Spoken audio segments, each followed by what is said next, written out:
Heyo everybody, Haku here with my review for episode 4 of Houseki no Kuni, or Land of the Lustrous I guess it is. And man, this was the best episode. I'm so excited about this one. It was either review this one tonight and Mahotsukai no Yome in the morning, or vice versa. And I chose to do this one tonight because they both came out around the same time, because I am just too excited about this show right now. And I wanted to talk about this one. This was such a great episode. Whether it was me finding a scene funny, or whether I thought that it was really cool information and good world building, or just good character work, every scene there was something that I found legitimately entertaining, and I was hooked the entire time. And by the end of it, I was like, that's the end of the episode. We got so much, but I kept wanting more. It felt like time flew by. It was so good. So I can say already, I'm giving it very, very close to a perfect score, but not quite, just because I want to hold off on a perfect score for something until it gives us something that really blows me away. So I'm holding off. Maybe next episode. Next episode looks like it's going to be really weird, really good from the promos. Before I get into discussing stuff that happened, I will say, spoiler warning, if you haven't watched the episode, probably go watch the episode before you watch the review. I mean, really. So yeah, let's talk about the show, I guess.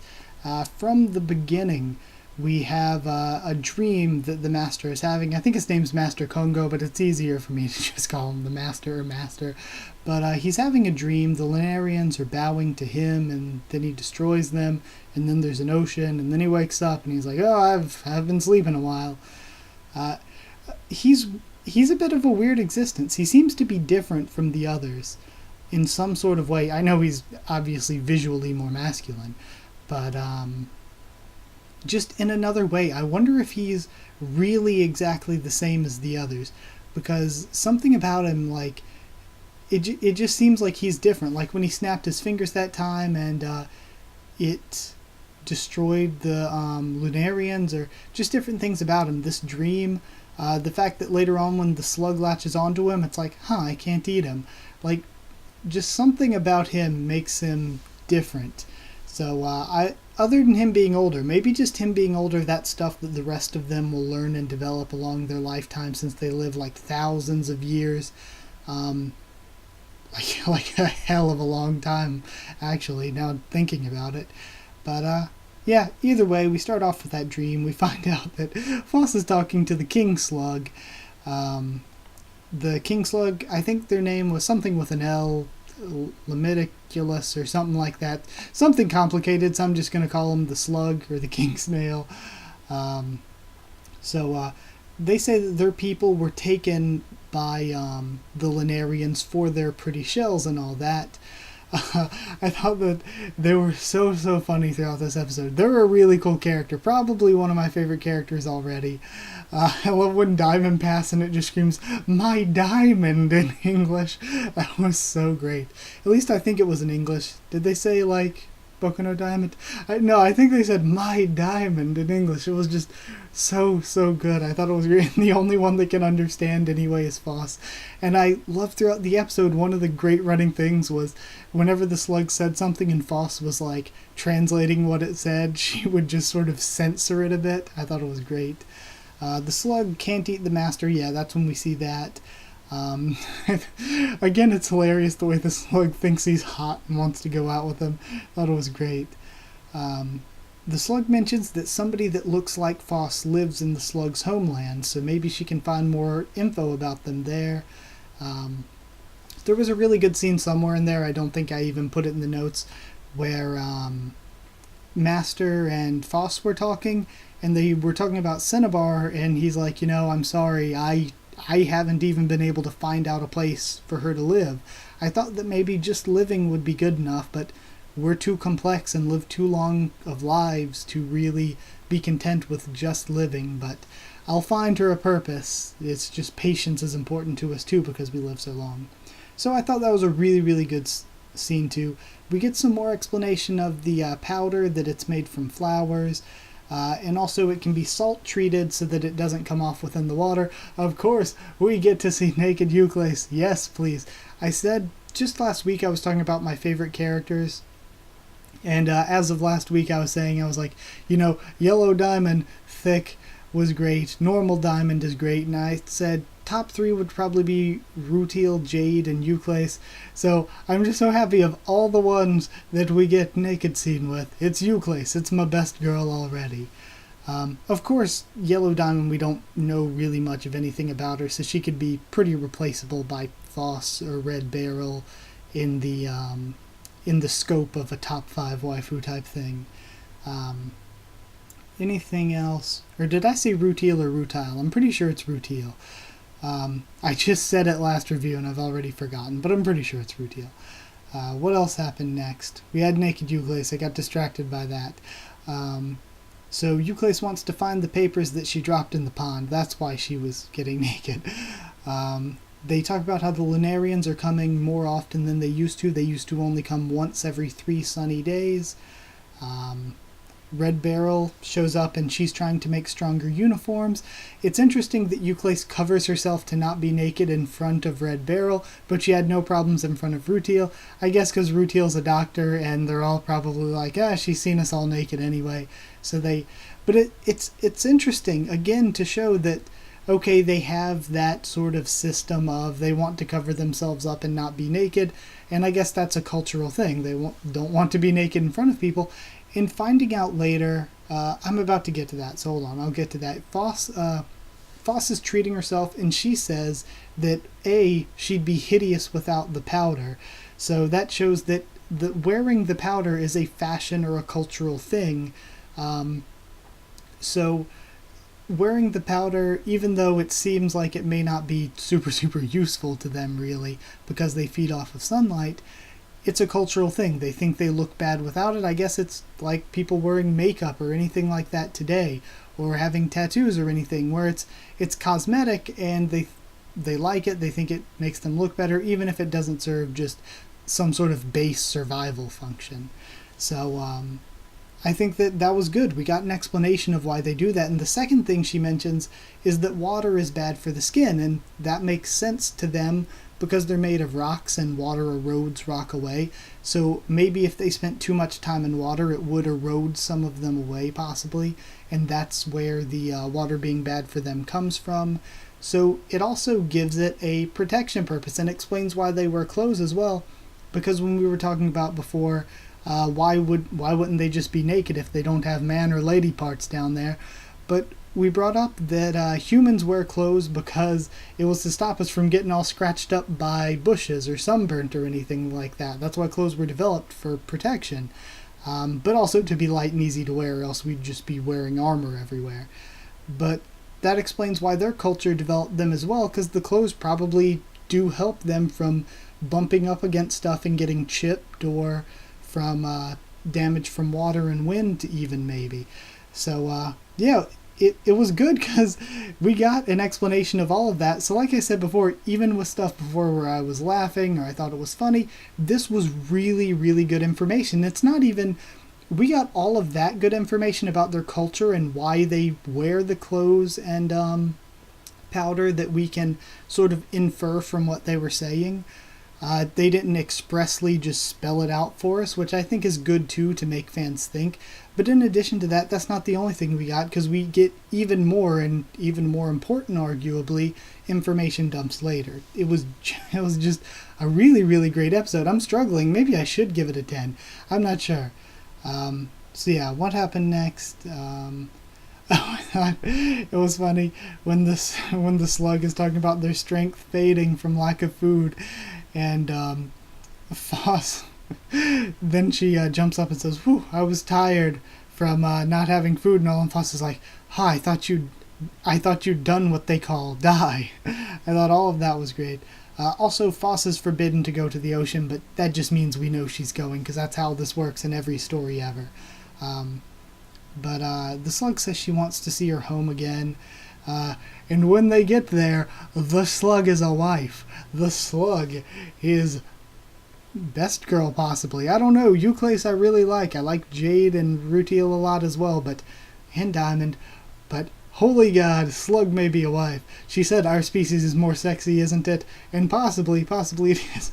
Also, we talked last week as well, and I talked in the comments and on the Discord as well about how it seems like they're purposefully making, well, of course they had to purposefully do it. It's 3D CG, so they purposefully make character models how they are. So them all having really big and nice butts, all the rock people having big and nice butts, is all purposeful. Somebody purposefully modeled that and 3D rendered it. 3D CG rendered it. But in addition to that, they gave the slug, well, I mean, I guess technically it's a jellyfish kind of thing now. It looks kind of like Jellicent from Pokemon.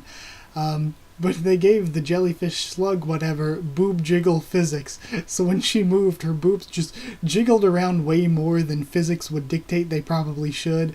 But it happens in anime all the time, and it's hilarious and great. So I was dying laughing, as well as Foss not knowing what boobs are, being like, what are those water jugs? And then she's like, these are my most precious possession, praise be to them. And just that one line, I had to pause because I was laughing so much at her talking about her boobs and referring to her boobs and saying, praise be to them. That was just the best line in the show. Again, this episode being hilarious in addition to being super, super informative.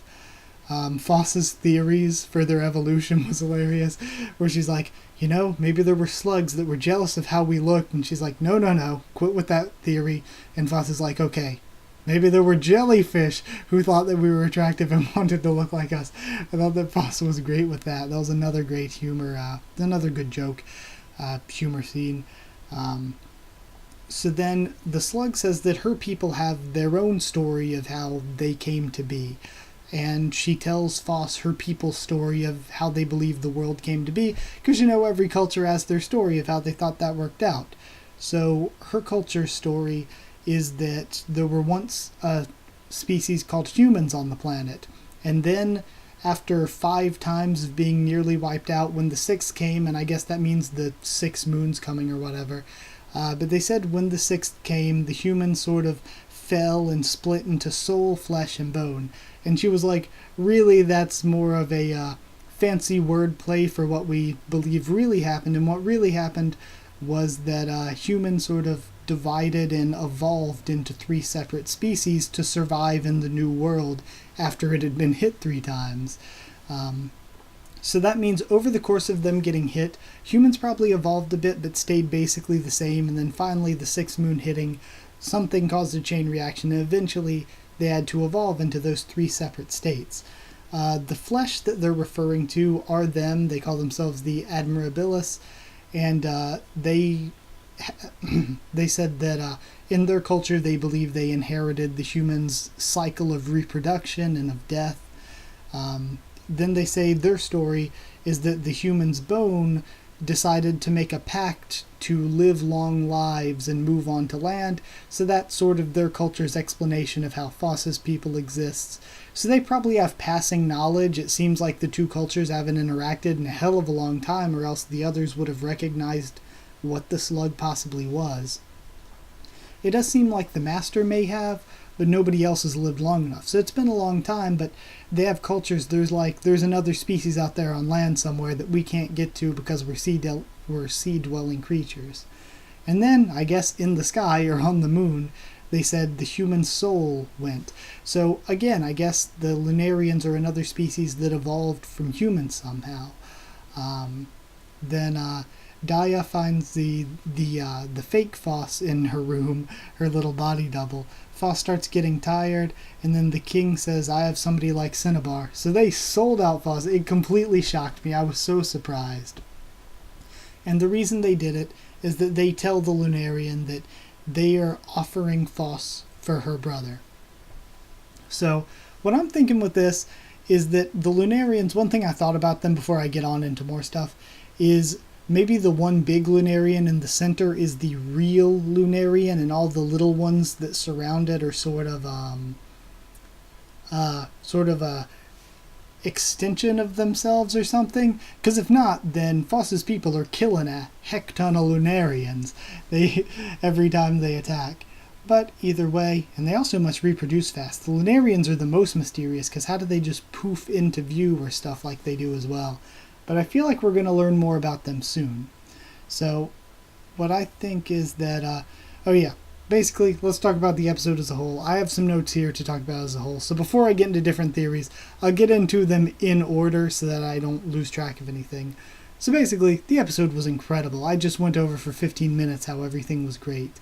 We got to see naked Euclase, yes, best girl, possibly, boob jiggles from new best girl, jellyfish, probably, maybe. So yeah, I love the jellyfish and Foss's relationship too. The way the two of them interact, it was such a good journey for the episode, and I think they're gonna make up and be friends again because Jellyfish is just doing it to save her brother, and I think Foss is gonna be fine. I think it'd be interesting to have an arc coming up where Foss does get taken to the moon, and while she's there, she meets some Lunarians, even if she's trapped as a prisoner or something, learns more about them, and then maybe she escapes with a bunch of other people that have been taken there, and the rock people return. That could be an arc that happens, but either way, I think it'd be cool for Foss to now meet a Lunarian, since they're the third species in all of this, and find out why they keep attacking for real. Because according to the story, they keep attacking because they want their flesh and bones back. And I like how they bring up, well, maybe humans weren't that good if that's what their soul became. So it's an interesting way to look at all of this. And there's so much mystery, which again is great. We got so much information, but there's still so much mystery to the series. So yeah, we got the history of, like, everything, how they came to be here, at least one culture's idea of it. And next episode looks like it could be some kind of like huge three-way fight kind of deal, which is going to be incredible, which is why I'm saying next episode may end up being a 10 out of 10. It looks like there's going to be jellyfish people, like the jellyfish and her brother, the king and her brother. There's going to be Lunarians there. There's going to be the rock people there. So next episode looks like it's going to be pretty big. Now we know why they wear powder too. We talked about that. And yeah, the ending legitimately did shock me. I thought it was a super cool twist because I was expecting them to just go on a normal journey to her hometown. So that was pretty incredible. I didn't even think about her wanting to try to save the rest of her people immediately in kind of a sketchy way like this. Thought it was great. So yeah, as a score, I'm really tempted to give it a 10 because I discussed this much. It was so good. This is tentative. I was going to give it 9.75 because I didn't want to give it a perfect score quite yet. But I think I'm going to go ahead and jump the shark and go ahead and give it the perfect score because it's not usual that an episode has so much content and it's easy to talk a lot about something that was bad because you can say how it should have been better, what you think was wrong. But to talk about something that was good for as long as we were able to discuss this, for it to have that much content in an episode, that is very unusual and quite incredible. So I'm going to go ahead and give it 10 water jugs out of 10. 10 rock hunks out of 10. Is that what you called him, a hunk? I thought it was great. Either way, I absolutely loved the episode. I hope you guys stuck through that whole review. So either way, I guess if you did like the video, comment down there to tell me what you thought of this episode, what you thought of my thoughts on it.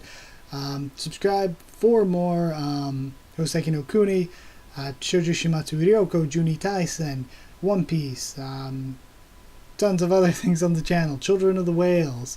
So there's plenty to be watched on the channel, and Motsuka no Yome. So that's it. Follow on Twitter if you want. I'll try to keep you updated there and stuff for the channel. And if you want a link to our Discord server to talk there with the rest of us, just ask and I'll give you one. Thank you so much for watching, and I'll see you all next time.